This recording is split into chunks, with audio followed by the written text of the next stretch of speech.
Friends, मैं हूँ Shilu and welcome you all in Sinu's दुनिया। बहुत सारी शुभकामनाएं और गुड विशेस के साथ आज का वीडियो शुरू करने जा रही हूँ।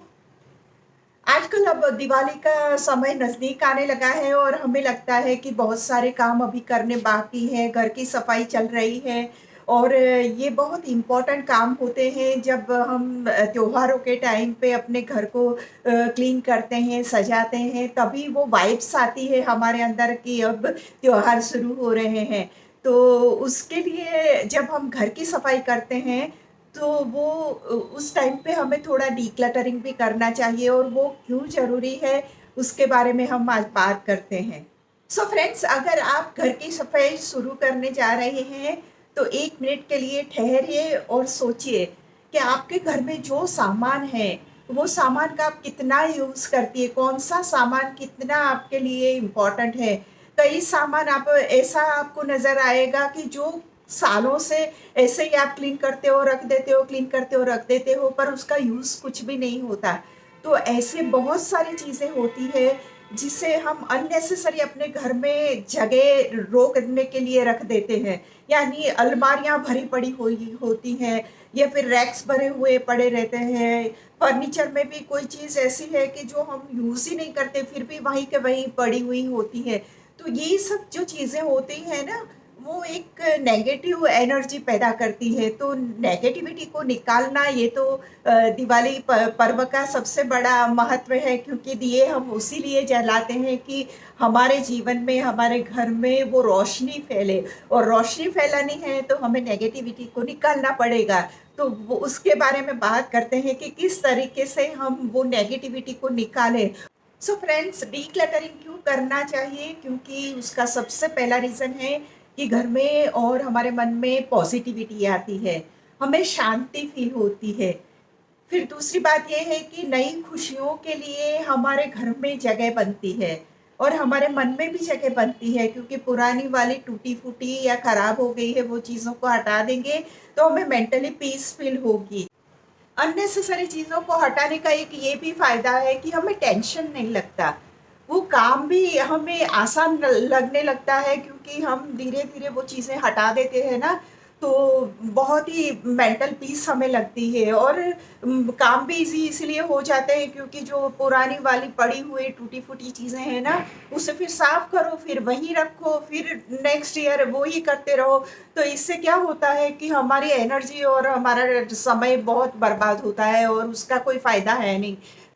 और सबसे इम्पोर्टेंट चीज़ कि जो दिवाली का त्योहार है, उसमें हम मानते हैं कि माँ लक्ष्मी हमारे घर पधारती हैं। अगर इतना साफ-सुथरा सजाया हुआ, डेकोरेट किया हुआ घर है, तो वो एक पॉज़िटिव ऊर्जा क्रिएट करता है और हम मानते हैं उस तरीके से माँ हमारे यहाँ पधारती हैं।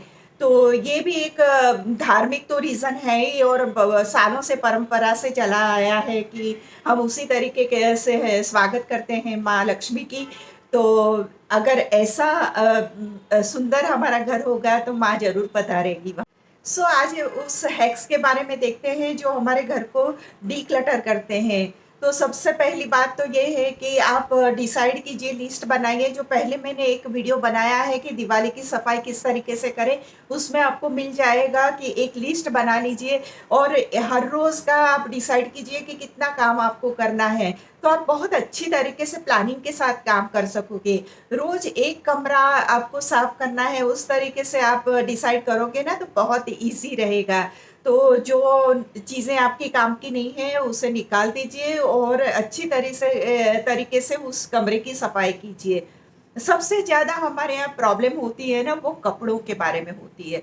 कपड़े हमारे साथ कई बार इतनी इमोशनल हमारी अटैचमेंट होती है, उसकी वजह से भी हम अननेसेसरी जो कपड़े कभी यूज़ नहीं करते ना, ऐसे कपड़े भी हम सँभाल के रखते हैं।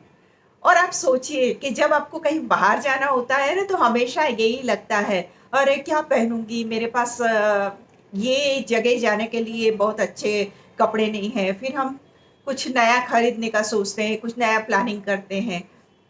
तो नई चीज़ें तो आती रहती पर जो पुरानी है ना, उसका मोह हमारा छूटता नहीं है और वो हम वहीं की वहीं रखते हैं। यानी हमारा वार्डरोब कपड़ों से इतने भरे-भरे रहते हैं, फिर भी हमें इतनी तकलीफ होती है, वो कपड़े जो है वो इतने तो यूज़ होते नहीं हैं। तो फ्रेंड्स, वार्डरोब की सफाई के लिए भी है ना, आप वो 3 बॉक्स वाला जो आइडिया है वो बेस्ट है कि एक में आप ऐसे कपड़े रखिए जो आप रूटीन में आपको अच्छे लगते हैं या आपको पसंद है और आप यूज़ करने वाली हैं, वो कपड़े एक बॉक्स में रखिए।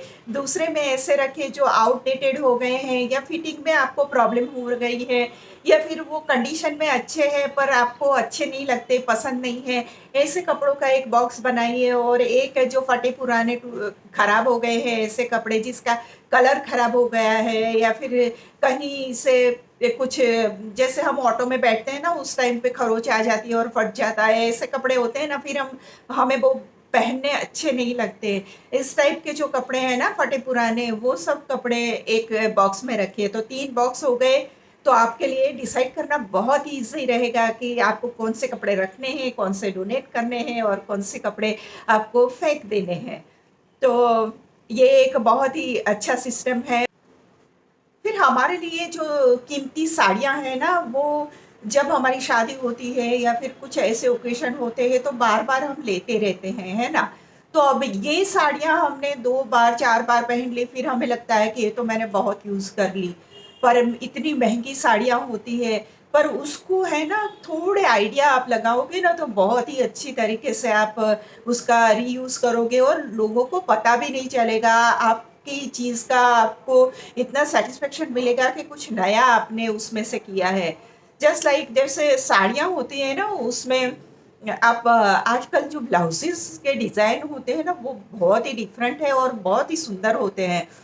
तो पुरानी वाली जो साड़ी है, उसका जो ब्लाउज़ था, वो उस टाइम पे आपने पहन लिया। पर अब आप दूसरे साड़ी के लिए खर्चे करने के बदले सिर्फ़ एक ब्लाउज़ बनवाइए उसकी, और इतनी अच्छी पैटर्न थोड़ी कढ़ाई-वढ़ाई करवा के और फिर कुछ उस पे डिज़ाइन कुछ अलग से चेंज करवा के आप आजकल जो चलते हैं ना, उस टाइप का एक ब्लाउज़ बनवा लोगे ना, तो पूरी साड़ी का लुक चेंज हो जाएगा। किसी को पता ही नहीं चलेगा और आप खुश हो जाओगे कि कितना सुंदर दिख रहा है, क्योंकि साड़ी तो आपकी पसंद की ही थी, है ना? तो ये एक बहुत, फिर एक्सेसरीज़ में भी बहुत ऐसा होता है कि आप जो आजकल चल रही है ना, उस तरीके की ज्वेलरी उसके साथ ले लेंगे ना, तो आपको पता भी नहीं चलेगा कि ये पुरानी वाली आपने साड़ी फिर से यूज़ की है। तो ऐसी छोटी-छोटी जो चीज़ें हैं ना, उसमें पैसे खर्च करके आप जो आपकी बढ़िया वाली चीज़ें हैं, साड़ियाँ हैं, अच्छे सूट है, सूट में आप ऐसा कर सकते हैं, जैसे उस टाइम पे आपने जो दुपट्टा लिया था, उसके बदले आजकल जो दुपट्टे चल रहे हैं ना, वो अच्छा वाला दुपट्टा आप ले लीजिए, थोड़ा और भी कढ़ाई वाला और उस तरीके से वर्क वाला दुपट्टा लगा लेंगी ना, तो आपको पता भी नहीं चलेगा कि ये पुराना वाला आज कितना रिनोवेट होके मेरे सामने आ गया है। तो ऐसे छोटी-छोटी चीज़ें यूज़ करेंगे ना, तो जो पुरानी चीज़ें हैं जिसमें हमने बहुत पैसे डाले हुए हैं, उस चीज़ों का आप नए तरीके से इस्तेमाल कर सकेंगे। तो ये तो नए आइडिया लगाने वाली बात है। ऐसे बहुत सारे हैक्स हैं जो आप एप्लीकेबल कर सकते हैं अपने पुराने क्लोथ्स में। तो अननेसेसरी ज़्यादा कपड़े ले करने का, और इतने महँगे वाले कपड़े में तो इतना इन्वेस्टमेंट नहीं करना पड़ेगा आपको, और आप अच्छे से वो ओकेशन को एन्जॉय कर सकोगे। फिर नेक्स्ट डिक्लटरिंग की बात आती है, वो आती है किचन की। जैसे कि टूटे हुए बर्तन फेंक देना, नहीं यूज़ करते हैं वो डोनेट कर देना, ऐसे ही डिब्बे हैं या फिर हमारे कुछ बर्तन ऐसे हैं, कुकर जैसे एल्यूमीनियम का पड़ा ही रहा है, आजकल तो सब यूज़ करते हैं स्टील के, और इस तरह के एनोडाइज़ सब यूज़ करते हैं। तो वो जो पुराना वाला है उसे निकाल देना चाहिए। वो वैसे ही वैसे अननेसेसरी वो आपके किचन में जगह रोकता रहता है और आपको अच्छा भी नहीं लगता वो देख के। तो जितनी चीज़ें आप बेस्ट है आपके लिए जो यूज़ करती हैं, उतनी चीज़ें अच्छे से सजा के रखिए और टूटी-फूटी चीज़ें निकाल दीजिए या डोनेट कर दीजिए। तो उसके बारे में मैंने एक वीडियो बनाया है कि किचन का डिक्लटरिंग किस तरीके से किया जाए। उसी हैक्स को अपनाना है, जैसे मसाले वगैरह एक्सपायरी हुई डेट आ गई है, वो सब निकाल देना है, अच्छे से रैक में मैट्स लगानी है। ये जो छोटे-छोटे हैक्स हैं ना, वो अपनाओगे ना, तो किचन तो इतना सुंदर सा बन जाएगा आपका। सो जो चीज़ें हमें अननेसेसरी घर में पड़ी है, उसके बारे में हमेशा ये सोच लीजिए, इसका मैं दोबारा इस्तेमाल करने वाली हूँ या कि मुझे ये पसंद है, क्या कभी मेरे ये काम में आने वाला है? और सही मानिए कि बहुत सारी चीज़ें ऐसी होती है, हम उसके बारे में सोचते हैं, कभी तो काम में आएगा, पर जब हमें उसकी ज़रूरत होती है ना, तब इतना सारा सामान पड़ा हुआ होता है कि हमें पता ही नहीं चलता कि वो चीज़ मैंने कहाँ पे रखी थी। तो उससे तो अच्छा है कि वो चीज़ों को जो हम ज़्यादा यूज़ नहीं कर रहे, उसे निकाल दें, है ना? इसी तरह जो हमारे पास पुराना डेकोरेशन है, हर बार हमें कुछ नया दिखता है और हम लेके आते हैं। पर वो हर बार खरीदते रहना, उससे तो अच्छा है कि जो आपके पास डेकोरेशन का सामान पड़ा हुआ है ना, उसे अच्छी तरीके से सजाएँ, अपने कुछ आइडियाज़ लगाएँ उसमें और बहुत ही अच्छी तरीके से उसे नए अंदाज़ में आप डेकोरेट कर सकते हो। आपको नया लगेगा और वैसे भी दिखने में और भी सुंदर लगेगा। छोटी-छोटी चीज़ें आपको लेनी पड़ेगी, अदरवाइज़ जो जो भी आपके पास है वो डेकोरेशन बहुत ही अच्छा लगेगा। और मैं तो कहती हूँ कि आजकल जो फ्लावर्स का यूज़ ज़्यादा हमें करना चाहिए, नेचुरल चीज़ें। यानी कि देखो फ्लावर्स और दिए ऐसे हैं कि जो दिवाली को बहुत रोशनी से भर देते हैं। तो सीरीज़ वग़ैरह तो हम इलेक्ट्रिक लाइट वग़ैरह तो लगाते ही हैं। फिर ये जो मिट्टी के हमारे जो दिए आते हैं वो बहुत डेकोरेटिव होते हैं और उसे अलग तरीके से आप सजाओगे ना तो इतने सुंदर लगेंगे। फिर रंगोली में भी ऐसा होता है कि फ्लावर्स की रंगोली आप बनाओगे, फिर मंदिर का डेकोरेशन ऐसे करोगे, तोरण फ्लावर्स से बना सकते हैं। मंदिर के अंदर जो डेकोरेशन होता है वो भी जैसे रोज़ पेटल्स है या फिर वो गेंदे के फूल हैं, इनसे जब आप सजावट करोगे ना तो इतना सुंदर आपका मंदिर भी लगेगा और अ, उसके लिए तो हमें फिर पूजा पाठ में बैठते हैं तो बहुत ही अच्छा लगता है, तब एकदम पवित्र वातावरण हमें लगता है। तो ये हमारी एक मानसिक स्थिति हो जाती है कि हमें एकदम सब जगह एकदम पॉज़िटिविटी और पवित्रता लगती है। अब फ्रेंड्स रह गया अपने डिजिटल डिक्लटरिंग का काम, यानी आपके जो भी गैजेट्स आप यूज़ करते हैं वहाँ पर कितने पुराने मैसेजेस पड़े हुए हैं और फिर मेमोरी आपकी हमेशा फुल दिखाते हैं, तो वो सब का भी डिक्लटरिंग करना बहुत ज़रूरी होता है। आपका लैपटॉप है, आपका आईपैड है, आपका मोबाइल है, ये सभी चीज़ों में से भी सब अननेसेसरी फ़ोटोज़ हैं, वीडियोज़ हैं, फिर फॉरवर्ड मैसेजेस होते हैं, ये सब है ना निकाल देना चाहिए, तो वो भी एकदम साफ-सुथरा हो जाएगा, तो उसकी भी तो दिवाली है ना। अब इन सब के बाद आपको पूजा घर में ये देख लेना है कि आपके पास जो भगवान की मूर्ति है या आप जो भी भगवान की पूजा करते हैं, वहाँ पे कोई मूर्ति को खंडित तो नहीं है, क्योंकि खंडित मूर्ति हम लोग नहीं रखते हैं, हमारी परंपरा में ये है।